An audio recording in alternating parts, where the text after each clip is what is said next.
Reportagem de hoje do portal Intercept. A manchete é: Tenho medo pela minha vida. Judeu ortodoxo e moderador de grupos de Kim Kataguiri deixam o MBL alegando tolerância ao nazismo. Eu quero ler aqui o comecinho dessa reportagem para a gente entender uma coisa que, na verdade, já foi, inclusive, tópico de debate meu com o MBL, né? Vamos ler aqui a reportagem, o comecinho da reportagem do Intercept. Daí tem aqui alguns pontos principais, né?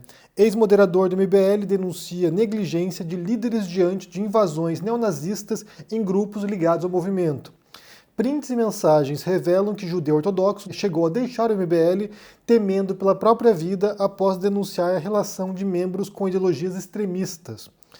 MBL minimizou denúncias e assessora de Kim Kataguiri manteve secretário de moderação no cargo, apesar dele admitir manter relações com ex-membros expulsos por posicionamentos neonazistas.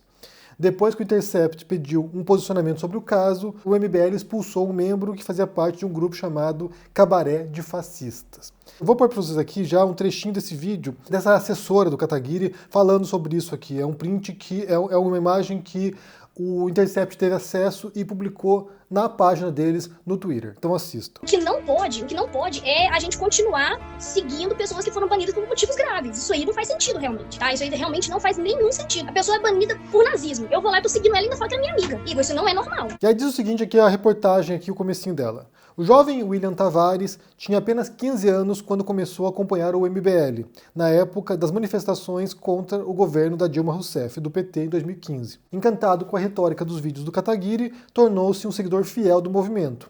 Anos mais tarde, em 2022, ingressou nos grupos de WhatsApp promovidos pelo deputado federal do União Brasil e em poucos meses subiu na hierarquia. Chegou a ocupar a função de secretário de moderação dos grupos de Kataguiri, mas sua trajetória mudou por algo que ele diz nunca ter imaginado encontrar por ali: tolerância ao nazismo.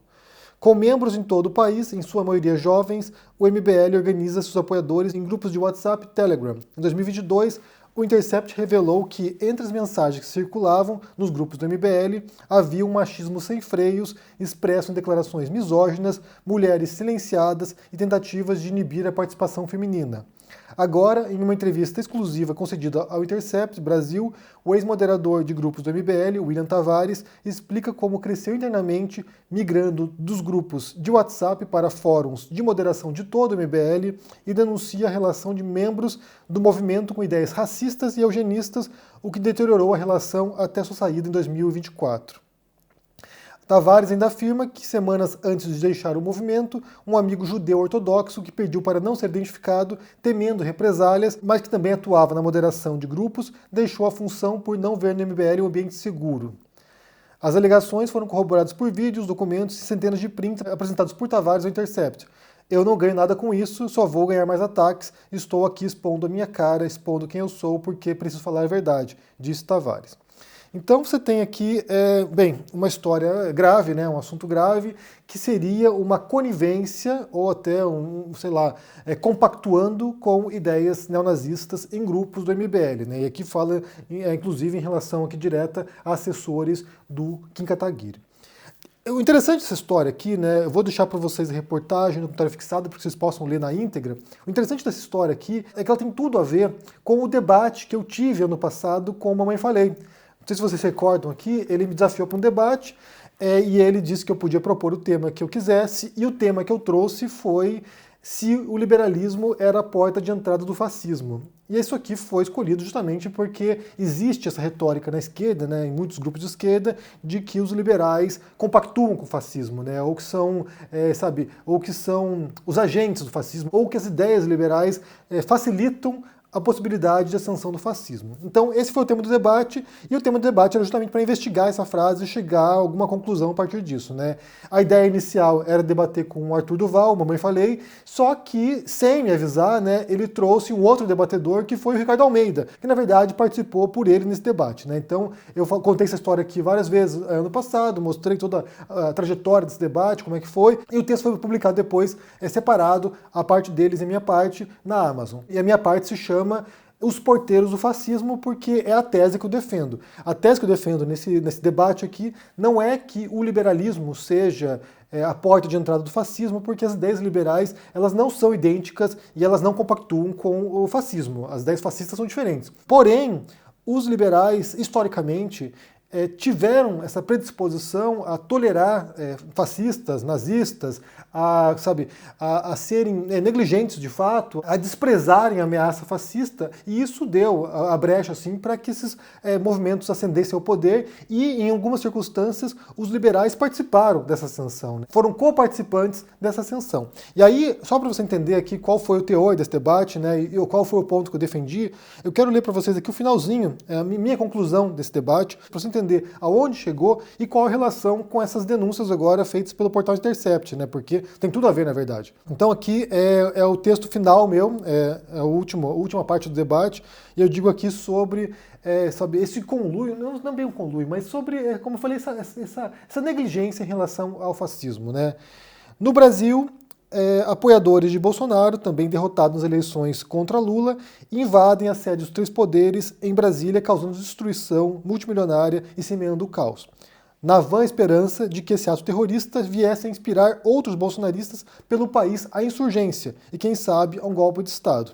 Nesse segundo caso, que eu primeiro estou comparando com o caso do Trump, né? Nesse segundo caso, ninguém tinha dúvida de quão fragilizada já estava a democracia brasileira, isso desde o golpe impeachment em 2016, né? Processo do qual o MBL foi um dos mais ativos participantes. E aqui, enfim, podemos mencionar mais uma vez a predisposição de liberais em apoiar, legitimar ou abrir as portas para governantes ou regimes com perfis autoritários. Pois em 2018 e durante os primeiros meses de 2019, quando o Bolsonaro já era presidente, integrantes do MBL, como Kim Kataguiri e Mamãe Falei, o Arthur Duval, demonstraram publicamente apoio à eleição do Bolsonaro, alguém que durante seus 26 anos como político jamais havia ocultado seu fascínio pela ditadura militar no Brasil. Era um defensor, confesso, de tortura e de torturadores, relembrando, é claro, a infame fala de Bolsonaro durante o impeachment da Dilma Rousseff, quando ele homenageou Ustra, o mesmo militar que havia brutalmente torturado Dilma em seus tempos de militância estudantil. Que atacava o Estado laico, né, o Bolsonaro, as minorias religiosas devem se curvar ou simplesmente desaparecer, e que havia vomitado um festival de frases misóginas, homofóbicas e racistas, tanto no plenário quanto em entrevistas para jornais ou em programas de auditório. Bolsonaristas, em suas manifestações, erguiam cartazes pedindo o fechamento do Congresso e do Supremo Tribunal Federal, queimavam bonecos representando ministros do STF, enquanto Bolsonaro e seus comícios simulavam metralhar a petralhada, com um tripé fazendo as vezes de arma. Mesmo assim, apesar de toda essa retórica divisiva de ódio, integrantes do MBL fecharam fileira com extremistas de direita porque julgavam estar enfrentando um mal maior, representado por Lula e pelo PT. Aparentemente, as denúncias de corrupção contra o PT eram muito mais horripilantes e escandalizantes do que um político que sonhava em fechar o Congresso no mesmo dia, caso fosse eleito presidente, e que vociferava que o Brasil precisava de uma guerra civil na qual morressem 30 mil pessoas, ou que homenageava torturadores conhecidos ao pedir o fim de mandato de uma presidente eleita. Assim como Mises, Friedman ou Hayek, minimizar o fascismo ou o autoritarismo de direita fazia sentido diante de uma hipotética tomada comunista, ou, no caso brasileiro, diante do temor de mais um mandato de um partido de centro-esquerda como o PT. Esse aqui é um dos pontos, é mostrar como há exemplos históricos de liberais apoiando regimes autoritários e apoiando, em alguns casos, o próprio fascismo, né, tanto na Itália quanto na Alemanha. Porque aqui também a gente já tem o fascismo histórico, né, a definição mais restrita do fascismo, em vez de uma definição genérica que não quer dizer muita coisa também. E aí, no final, aqui tem a minha conclusão sobre essa questão, que é basicamente o que diz a reportagem do Intercept aqui, né? Tendo dito isso, aproximamos-nos do fim desse debate com algumas certezas históricas incontestáveis. 1. Que o fascismo floresceu e chegou ao poder em liberalismos em crise. 2. Que as contradições políticas, sociais e econômicas do liberalismo foram o solo no qual o fascismo pôde se originar e prosperar. 3. Que renomados liberais, tanto na Itália dos anos 20 quanto na Alemanha dos anos 30, dispuseram-se a legitimar e compor maioria com os fascistas. 4. Que renomados liberais, em momentos históricos posteriores a 45, demonstraram apoio intelectual a regimes autoritários de direita, isso quando não atuaram aplicando políticas econômicas ou integrando esses regimes, como foi o caso de José Pinheira Echenique, referência citada por meu interlocutor como fonte no intuito de relativizar o golpe de Estado no Chile em 73. Apelando inclusive para o desgastado e falacioso argumento do fantasma do comunismo, como base para uma resposta autoritária, levando à ruptura democrática, suspensão de direitos políticos e violação de direitos humanos. E 5, ainda hoje liberais ou ultraliberais, como o MBL, por exemplo, estão dispostos em disputas políticas entre movimentos de extrema-direita populista contra candidatos de centro-esquerda progressista a se alinharem aos extremistas de direita, como vimos nos 2 exemplos citados acima, o do Trump nos Estados Unidos e do Bolsonaro no Brasil. O próprio MBL é um exemplo disso.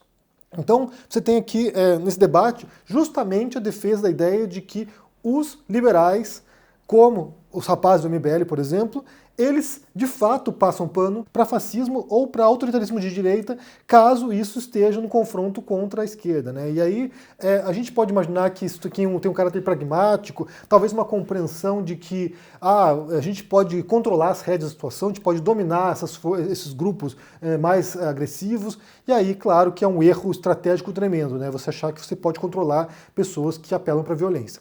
Eu entendo que muitos grupos militantes, geralmente dão uma brecha, dão um espacinho para que essas vozes mais violentas se manifestem. Até porque você pode usar essas vozes para atacar os seus adversários sem que isso respingue em você muitas vezes, né? Bem, tem lá um grupo mais fanatizado, mais extremista, a gente usa esse pessoal aqui para fazer o trabalho sujo para a gente. Muita gente faz isso, muitos grupos militantes fazem isso, né? Não é incomum, não é raro, mas quando a gente fala de fascismo ou de neonazistas, nesse caso aqui, o negócio é muito mais preocupante e a gente retorna, inclusive, né, a história do Flow Podcast, quando o Monark defende a possibilidade de existência de um partido nazista no Brasil, e o Kim Kataguiri concorda com o Monark, né, de que isso seria uma demonstração da livre expressão ridícula que eles defendem, que é uma livre expressão na qual até nazistas têm voz e sabe, partindo do ideal de que no debate público as vozes razoáveis conseguem sobrepujar as vozes malucas, e não é esse caso, né? Então aqui, essa reportagem é bem interessante para que você leia e confira e veja como há uma certa relação promíscua entre o MBL e grupos extremistas, e em alguns casos com discursos, como menciona ali, discursos misóginos, racistas, eugenistas e em alguns casos até neonazistas. Então, assim, o negócio é bem complicado.